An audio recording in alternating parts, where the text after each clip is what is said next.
कैसे हो आप सभी। आई होप सब बढ़िया होंगे, मस्त होंगे।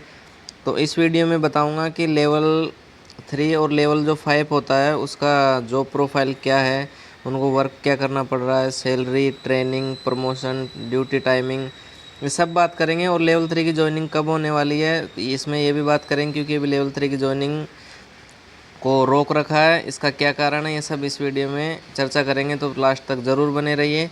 वीडियो शुरू करने से पहले अगर आप चैनल पर नए हैं तो प्लीज़ चैनल को सब्सक्राइब करें और वीडियो को लाइक करें।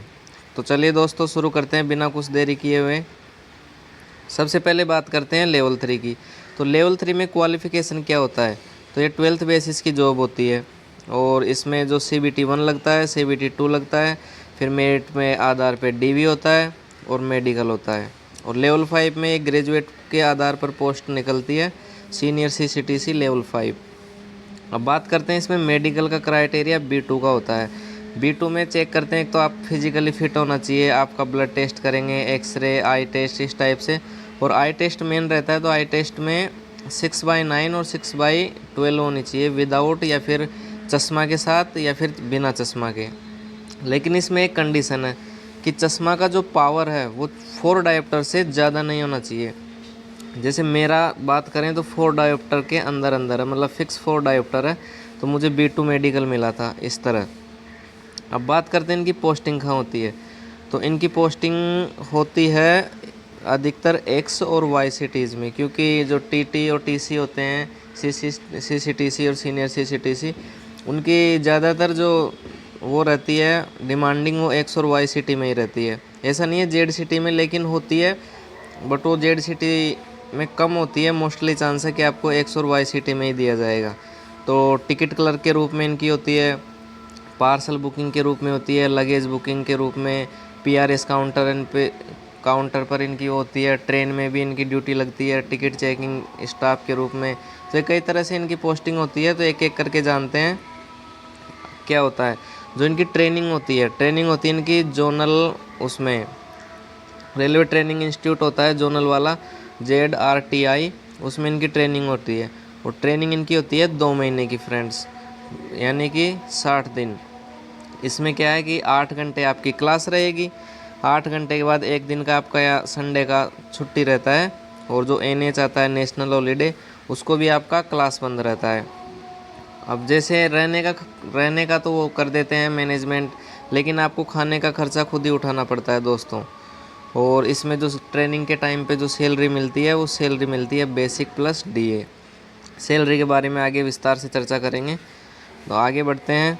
इसकी यूनिफॉर्म क्या होती है। यूनिफॉर्म ब्लैक पैंट और वाइट शर्ट। जैसे आपने ट्रेन में TT चेक करने आता है तो देखा होगा, ब्लैक पैंट और वाइट शर्ट और ब्लैक कोट में आता है।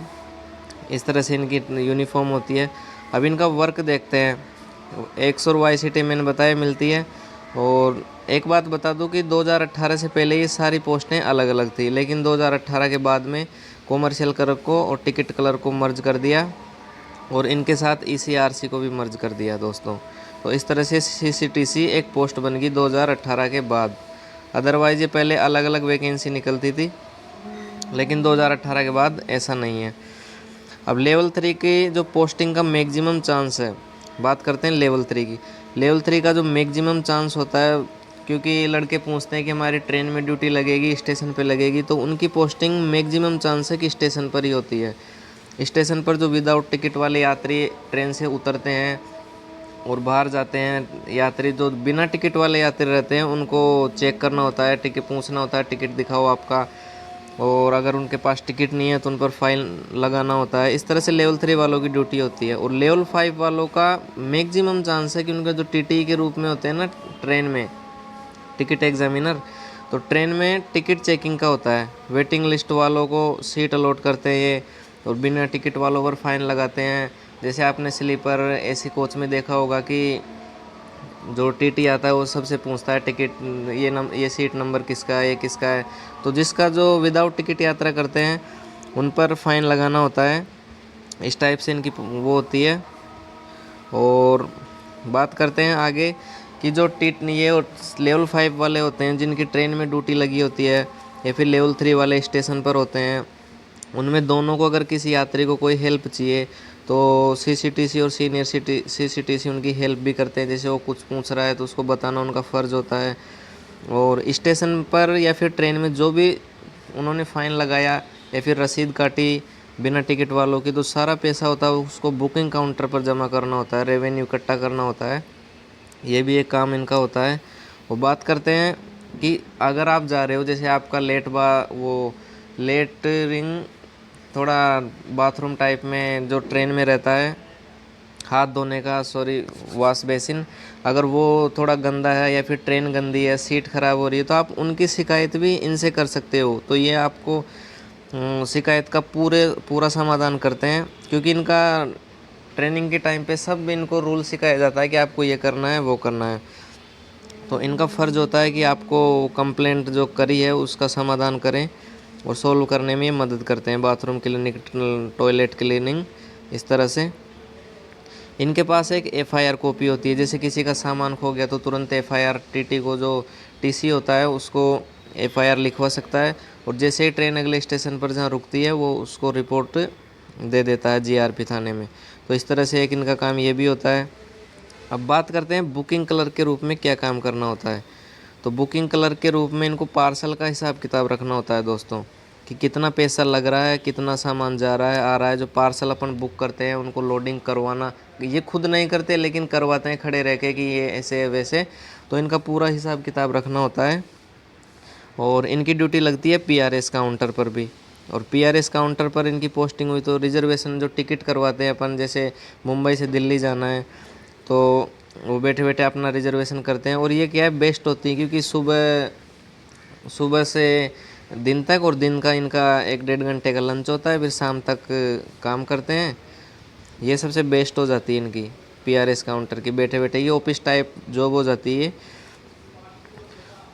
अब बात करते हैं आगे कि इनके अलावा इनको माल की लोडिंग अनलोडिंग का भी हिसाब करना होता है। जैसे मैंने बताया पार्सल बुकिंग, तो एक लगेज बुकिंग भी होता है। तो लगेज बुकिंग करते हैं, पार्सल या लगेज कलर के रूप में हुई है तो इनका पूरा हिसाब किताब रखना होता है, कौन सी रेट क्या है, इनको सब पता रहता है। तो अपन जब भी लोडिंग अनलोडिंग का सामान ले जाते हैं या फिर पार्सल बुक करवाते हैं तो इनसे ही मिलना पड़ता है। और एक और होती है कि ईसीआरसी के रूप में इनकी इंक्वायरी काउंटर पर भी होती है। जैसे हम पूछते हैं कि भैया वो ट्रेन कहाँ से कहाँ जाएगी, कितने बजे आएगी, तो इंक्वायरी काउंटर के रूप में भी इनकी पोस्टिंग होती है।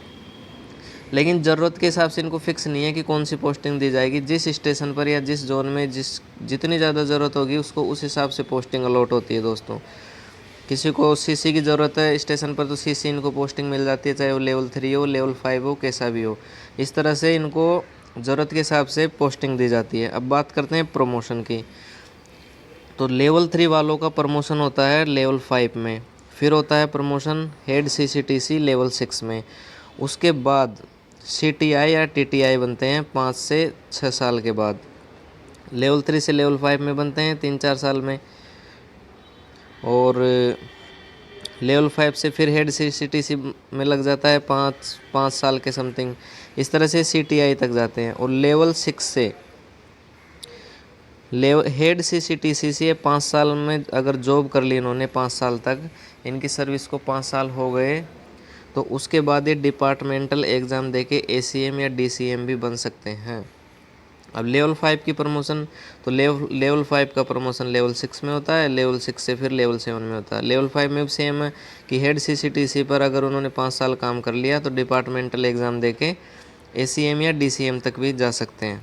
और हर जोन का अलग अलग सिस्टम रहता है कि किसी को 5 साल में मिल रहा है, किसी को 3 साल में मिल जाता है, किसी को 6 साल भी लग जाती है। इस टाइप से उनकी जो आगे वैकेंट सीट रहती है उनके हिसाब से इनका प्रमोशन होता है। ये नहीं है कि मैंने बता दिया कि 5 साल में हो रहा है तो 5 साल में ही होगा, ऐसा कोई फिक्स नहीं है। अगली जब सीट वैकेंट होगी तो ही उनका प्रमोशन होता है। वो जल्दी भी हो सकता है, लेट भी हो सकता है, लेकिन प्रमोशन इस हिसाब से होता है। लेवल 3 का लेवल 5, फिर लेवल 6, फिर लेवल 7। अब बात करते हैं आगे ड्यूटी टाइम। ड्यूटी टाइम का दोस्तों ऐसा है कि इनको काम करना पड़ता है 8 घंटे। इनका एक दिन का रेस्ट होता है। और इनको हफ्ते में, मतलब जो टीटी के रूप में काम करते ट्रेन में, उनका कोई टाइम फिक्स ही नहीं रहता, क्योंकि उनको ट्रेन ले जाना ही पड़ता है।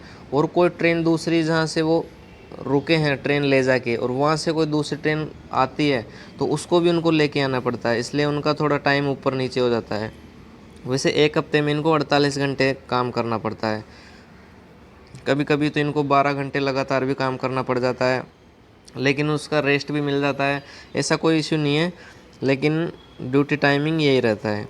अब बात करते हैं सैलरी की। तो जो सैलरी मिलती है लेवल 3 2000 ग्रेड पे की जॉब है, और जो ये लेवल 3 में आता है इसका जो बेसिक होता है लेवल 3 का 21,700 रुपये, और लेवल 5 का जो बेसिक होता है 29,200 रुपये। अब जो 42% इनका डीए मिलता है न्यू अपडेट के अनुसार, और एचआरए आपको मिलता है 27%, 18% 9%, 27% एक सिटी में और 18% वाई सिटी में, जेड सिटी में 9%। इस तरह से इनको एचआरए मिलता है। एचआरए पे पूरी वो डिपेंड करती है। टीए, इनका सबसे बड़ा रोल होता है टीए का। जिनको ट्रेन में ड्यूटी मिल गई तो उनकी सैलरी ऊपर नीचे, मतलब ऐसा नहीं है हर महीने फिक्स आ रही हो, अलग अलग भी आती है। तो इनका पूरा जो सैलरी डिपेंड करता है वो टीए पर करता है दोस्तों। स्टेशन पर जो जिनकी ड्यूटी अलॉट हुई है उनको मैक्सिमम चांस है कि लेवल 3 में जो एक सिटी में जो आपको सैलरी पड़ेगी वो 40 के तक पड़ेगी, वाई सिटी में 36 के और जेड सिटी में 34 के। तो इस टाइप से आपकी सैलरी बनती है। और लेवल 5 की बात करें तो एक सिटी में 57 के प्लस, वाई सिटी में 52 के और जेड सिटी में 50 के, ये आपकी सैलरी बनती है। लेकिन जो मेन पावर है उनका टीए का होता है। मैंने बताया कि ट्रेवल अलाउंस, क्योंकि ट्रेन में ड्यूटी दे दी या फिर आपको आना जाना हुआ तो टीए सबसे ज़्यादा जुड़ता है, और टीए की वजह से इनकी सैलरी कभी कभी 60 प्लस भी हो जाती है दोस्तों। तो ये था इनका salary structure. Totally salary depend करती है टीए पर। अब बात करते हैं आगे। इनको सिम कार्ड की फैसिलिटी मिलती है जिसमें डाटा फ्री रहता है 1 से 2 GB तक, और इनकी कॉलिंग फ्री रहती है, क्योंकि जब ये ट्रेन में चलते हैं तो नेटवर्क इशू रहता है, तो रेलवे इनको ये फैसिलिटी देती है। ये रनिंग स्टाफ नहीं है आपको बता दूं, फिर भी इनको ये मिलता है क्योंकि ये ट्रेन में आते जाते हैं, इस वजह से इनका मिलता ही मिलता है। अब बात करते हैं पास की। तो लेवल 3 में 1 साल से 5 साल तक, हर साल, ये नहीं है 1 साल से 5 साल तक, हर साल मिलेगा 5 साल तक। तो आपको एक थर्ड एसी का पास मिलता है और 4 पीटीओ मिलता है स्लीपर का। पास में होता है कि फुल किराया माफ़ हो जाता है, पीटीओ में हमको 1/3 किराया देना पड़ता है। इस तरह से ये है। और जो लेवल 5 है, लेवल 5 में एक पास मिलता है थर्ड एसी का और 4 पीटीओ भी थर्ड एसी का मिलता है, इसमें स्लीपर का नहीं मिलता। और जैसे ही अपने सर्विस को 5 साल हो जाते हैं तो अपन को पास मिलते हैं 3 और पीटीओ मिलता है 4। ये हर साल मिलते हैं दोस्तों, लेकिन 5 साल की सर्विस हो जाने के बाद। अब बात करते हैं मेडिकल फैसिलिटी की। तो मेडिकल फैसिलिटी में भी आपका हर तरह से फ्री में इलाज हो सकता है, छोटी से लेके बड़ी बीमारी तक इलाज करवा सकते हैं। ऐसे फैसिलिटीज़ इसमें रेलवे में बहुत होती है, मैंने एक सेपरेट वीडियो बना रखा है तो वो आप देख सकते हैं। अब बात करते हैं छुट्टी की। तो इसमें एलएपी जो मिलती है वो मिलती है 30 छुट्टी। एलएपी वो छुट्टी होती है जिनको हम लगातार ले सकते हैं, इसमें रेस्ट वेस्ट सब काउंट होता है। जैसे आपका संडे का रेस्ट है और आपने फ्राइडे को छुट्टी ली तो फ्राइडे सैटरडे संडे भी इसमें काउंट होगा, फिर मतलब 3 छुट्टी लेनी पड़ेगी आपको। वो एलएपी लगातार आती है। फिर आती है LHAP, ये हाफ छुट्टी होती है, 20 मिलती है, मतलब आधे दिन की छुट्टी। तो अगर देखा जाए तो फुल हो गई 10 दिन। तो 30 दिन ये 10 दिन ये, और 10 CL मिलती है कैजुअल लीव। इनको हम कभी भी ले सकते हैं, जैसे कल छुट्टी लेनी है तो आज कैजुअल लीव लगा दो तो आपको कल छुट्टी मिल जाएगी, इस तरह से। और कैजुअल लीव को अगर अपन ने नहीं ली तो ये वेस्ट हो जाती है अपने आप, इसलिए इनको 1 साल में लेना ही लेना होता है। ये नहीं लेना ही लेना होता है, लेकिन हमारा अगर लेंगे तो ही फ़ायदा, क्योंकि अगर नहीं लेंगे तो ये गायब हो जाएगी वैसे अगले साल, फिर अगले साल 10 CL मिलेगी। और अगर LAP लेते हैं, नहीं लेते हैं तो वो अगले साल भी काउंट हो जाती है अपनी, जुड़ती जाती है LAP। लेकिन CL में ऐसा नहीं है, CL को लेना चाहिए क्योंकि अगले साल गायब, मतलब अपनी छुट्टी उसमें से हट जाती है। अब 1 साल में 50 छुट्टी मिलती है ऐसे। जो ऑफिस की जॉब होती है उनमें, जैसे मैं अकाउंट क्लर्क की पोस्ट पर हूँ तो मेरे को 8 CL मिलती है। जो इस टाइप से ओपनली काम करते हैं रनिंग टाइप में उसको 10 CL मिलती है। और इसमें क्वार्टर मिलता है, जो लेवल 3 का क्वार्टर होता है वो टाइप 2 का क्वार्टर मिलता है, और लेवल 5 का जो क्वार्टर होता है टाइप 3 का मिलता है। तो मैं कभी नेक्स्ट वीडियो में बता दूंगा पूरे क्वार्टर का डिटेल से, टाइप 1 क्या होता है, टाइप 2 क्या होता है, टाइप 3 क्या होता है। आप ये इसके लिए जो रेलवे एम्प्लॉय मैंने वीडियो बना रखा है कि रेलवे एम्प्लॉय को कौन कौन सी सुविधाएं मिलती है, ये आप देख सकते हैं दोस्तों। इसमें आपको डिटेल से बताया गया है कौन सी छुट्टी कब ले सकते हैं, medical facility, children allowance facility, सब चीज़ इसमें बताया गया है दोस्तों। अब बात करते हैं कि बहुत से लड़के पूछते हैं कि लेवल 3 की ज्वाइनिंग कब होगी, कैसे होगी। तो लेवल 3 की ज्वाइनिंग दोस्तों आपको बता दूं कि इसके लिए सब इंतज़ार कर रहे हैं। और मैं आपको ये बताऊं कि जो ट्रेनिंग सेंटर खाली होते हैं ना, तो लेवल 3 की जो ट्रेनिंग स्टार्ट हो जाए, क्योंकि अभी लेवल 5 की जो ट्रेनिंग चल रही है, इसलिए सेंटर खाली नहीं है।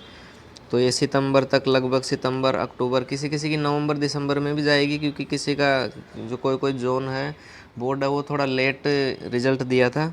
जैसे चेन्नई जोन की बात करें तो उसकी अक्टूबर से नवंबर में स्टार्ट हो जाएगी, पूरी पॉसिबिलिटी है अक्टूबर और नवंबर, क्योंकि चेन्नई जोन शुरू में सबसे आगे था। और ये था सबकी स्टार्ट। नेक्स्ट वीडियो में मैं बता दूंगा कि एक वीडियो में RTI रिप्लाई आया है, उसका मैंने वीडियो बनाया है, तो आप देख सकते हैं। उसमें है नवंबर 2023 में मेरा एक फ्रेंड है, उसकी ट्रेनिंग स्टार्ट होने का बताया है। तो मैं वीडियो पहले ही बना चुका हूँ, उसको आप देख सकते हैं। और जो ये फैसिलिटी का वीडियो है, इसका मैं कमेंट बॉक्स में लिंक पिन कर दूँगा, तो आप इसको ज़रूर देखिए दोस्तों। तो ये था दोस्तों लेवल 3 और लेवल 5 का जॉब प्रोफाइल।